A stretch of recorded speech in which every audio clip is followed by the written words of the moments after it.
Happy morning. நம்ம இன்றைக்கி பார்க்க போகிறது பார்த்திங்கன்னா மஷ்ரூம் குழம்பு எப்படி செய்கிறதுன்னு சொல்லிட்டு இது எங்கள் அம்மா பண்ணுற ஸ்டைலுங்க. ஆக்சுவலி அதுக்கு ஃபஸ்ட்டு ஒரு பேனில் பார்த்திங்கன்னா தனியா, மிளகு, சீரகம், காஞ்ச மிளகா, பட்டை, லவங்கம், சோம்பு, கசகசா, அதுக்கப்புறம் பிரியாணி இலை இதெல்லாம் போட்டு ஸ்லைட்டாக வறுத்து எடுத்துப்பாங்க.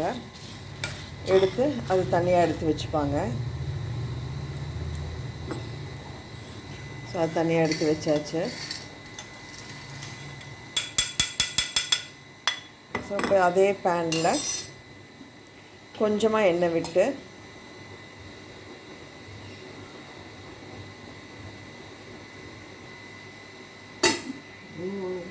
ஸோ எண்ணெய் ஊற்றி எண்ணெய் காஞ்ச பிறகு அதில் சின்ன வெங்காயம், பூண்டு, பச்சை மிளகா, கருவேப்பிலை, இஞ்சி எல்லாம் ஒன்றா போட்டு வதக்கிடுவாங்க.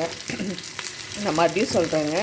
சின்ன வெங்காயம், பூண்டு, இஞ்சி, பச்சை மிளகா, கருவேப்பிலை, புதினா எல்லாம் போட்டு கொஞ்சம் நல்லா வதக்கிப்பாங்க. ஸோ கொஞ்சம் கொத்தமல்லி போட்டுட்டு வதக்கிப்பாங்க மறுபடியும். ஸோ இதுலேயே தேங்காயும் போட்டுடுங்க. ஸோ நம்ம மிக்சியில் தான் போடுறதுனால தேங்காய் நான் பல்லாக தாங்க போடுவேன். அதனால் ஃபஸ்ட்டு ஒரு வைப் பண்ணிவிட்டு நம்ம பண்ணிக்கலாம். ஸோ தேங்காயும் அதே போட்டு வதக்கிக்கலாம். ஸோ நல்லா வதங்கிடுச்சுங்க. இப்போ இதுவும் எடுத்துடலாம்.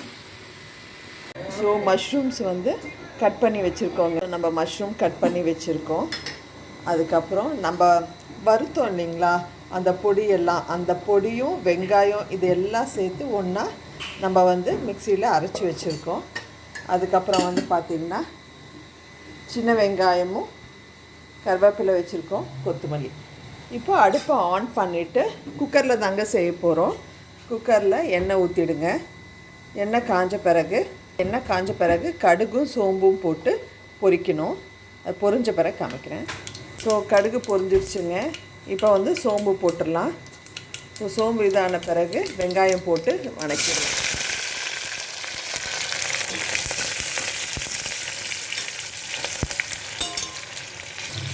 வெங்காயம் கொஞ்சம் நல்லா வதங்கட்டும். ஸோ இப்போ நம்ம வறுத்து அரைச்சி வச்சுருக்கோம்ல, அதை போட்டுடுங்க. அதை போட்டு ஒரு கலரிடுங்க. ஒரு 2 மினிட்ஸ் நல்லா வதக்கிடுங்க.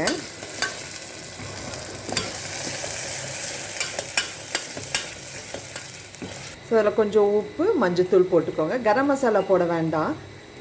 வேணும்னா உங்களுக்கு ரொம்ப இதுவாக வேணும்னா போட்டுக்கலாம். நாங்கள் போட மாட்டோம். ஏன்னா நம்ம வறுத்து அரைக்கிறதுலையே கசகசா, சோம்பு, ஜீரகம், தனியா, பட்டை எல்லாமே அந்த கரம் மசாலாவுக்கு என்னென்ன ஐட்டமோ அது எல்லாமே போட்டு நம்ம ஏற்கனவே வறுத்து அரைச்சி வச்சிடுறோம். ஸோ அதனால் அது தேவைப்படாது. தேவையான அளவு உப்பு போட்டாச்சு.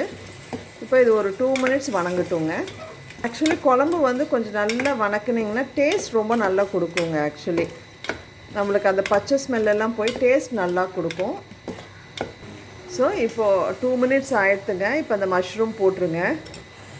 நான் 2 பேக்கெட் எடுத்துருக்கோம் மஷ்ரூமு. ஸோ உங்களுக்கு எவ்வளோ வேணுமோ அதுக்கேற்ற மாதிரி எடுத்துக்கோங்க. ஸோ உங்களுக்கு குழம்பு எவ்வளோ கன்சிஸ்டன்சி வேணுமோ அதுக்கேற்ற மாதிரி. சில பேர் கொஞ்சம் தண்ணியாக சாப்பிட விருப்பப்படுவாங்க, சில பேர் கெட்டியாக சாப்பிட்ணுன்னு விருப்பப்படுவாங்க. அதுக்கேற்ற மாதிரி நீங்கள் தண்ணி மட்டும் அதுக்கேற்ற மாதிரி பண்ணிக்கோங்க. ஆக்சுவலி கொஞ்சம் பார்த்து பண்ணிக்கோங்க. மஷ்ரூமே தண்ணி விடும் நம்மளுக்கு, ஓகேங்களா? ஸோ அதுக்கேற்ற மாதிரி எவ்வளோ வேணுமோ பார்த்து நீங்கள் ஊற்றிக்கோங்க. ஸோ நம்ம தேவையான அளவுக்கு தண்ணி போட்டுட்டு நம்ம குக்கரை க்ளோஸ் பண்ணிட வேண்டியதுதாங்க.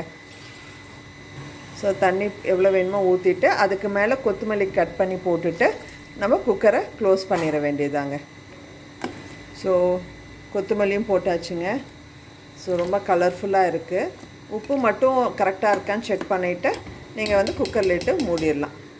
உப்பும் ப்ராப்பராக இருக்குது. ஸோ நான் லிட்டு போட்டு மூடிட்டு 3 விசில் போதுங்க. ரொம்ப விசில் விட வேண்டாம். இதுக்கு 3 விசில் வந்துட்ட பிறகு நீங்கள் ஆஃப் பண்ணிடலாம். ஸோ குக்கர் 3 விசில் வந்துருச்சுங்க. ஆஃப் பண்ணியாச்சு. ஸோ நம்ம மஷ்ரூம் குழம்பு ரெடி ஆகிட்டுங்க. இது ஒரு ஸ்டிர் பண்ணிவிட்டு காமிக்கிறேன். ஸோ நம்மளோட சுவையான மஷ்ரூம் குழம்பு ரெடிங்க.